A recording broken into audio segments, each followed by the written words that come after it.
Hello, friends. Today's story is Boo Hoo Bird by Jeremy Tankard. Let's get started, friends. Boo Hoo Bird. Bird and Raccoon were enjoying a game of catch when Bird got bonked on the head. Boink. Ouch, moaned Bird. That hurt a lot. He started to cry. Oh no, said Raccoon. I've wounded Bird. Here, I'll kiss it. Make it better. Raccoon kissed Bird's bonk. Bird kept crying. It still hurts.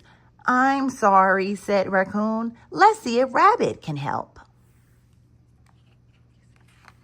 Raccoon told Rabbit what happened. Poor Bird, said Rabbit. Would a hug help? Rabbit gave Bird a hug. Bird cried some more. Wee, wee. It's not helping. Let's go find Beaver, said Rabbit. He'll know what to do. What you need is a cookie, said Beaver. You can fix any problem with a cookie.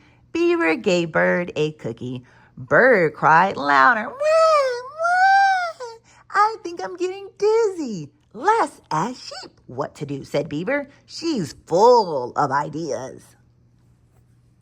Beaver showed Bird's boo-boo to Sheep. How about a game of hide-and-seek, suggested Sheep. The animals ran and hid. You want me to hide? Wailed Bird. I can hardly walk. Surely Fox can make you feel better, said Sheep. He's clever. Bird got bonked on the head, Sheep told Fox. He's quite upset. What you need is a Band-Aid, said Fox. He disappeared into his den and came back. Band-Aid is always make my boo-boos feel better.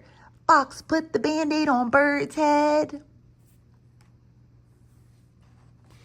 The Band-Aid isn't working. Boo-hoo, wah, wah, cried Bird. Moo-hoo-hoo, cried Bird's friends together. Nothing is making Bird feel better. Bird looked at his friends. He felt his bonk. It didn't really hurt anymore. I think I'm okay now, he said, but his friends couldn't hear him. I said I'm all better now, shouted Bird. See? Bird stood on his head. You're so silly, Bird, said the animals. They laughed and stood on their heads too. Come on, said Bird. Let's play catch. Boink! The end. What an awesome, awesome, awesome story. Hey, friends, if you like that story, don't forget to like and subscribe. Happy reading, friends.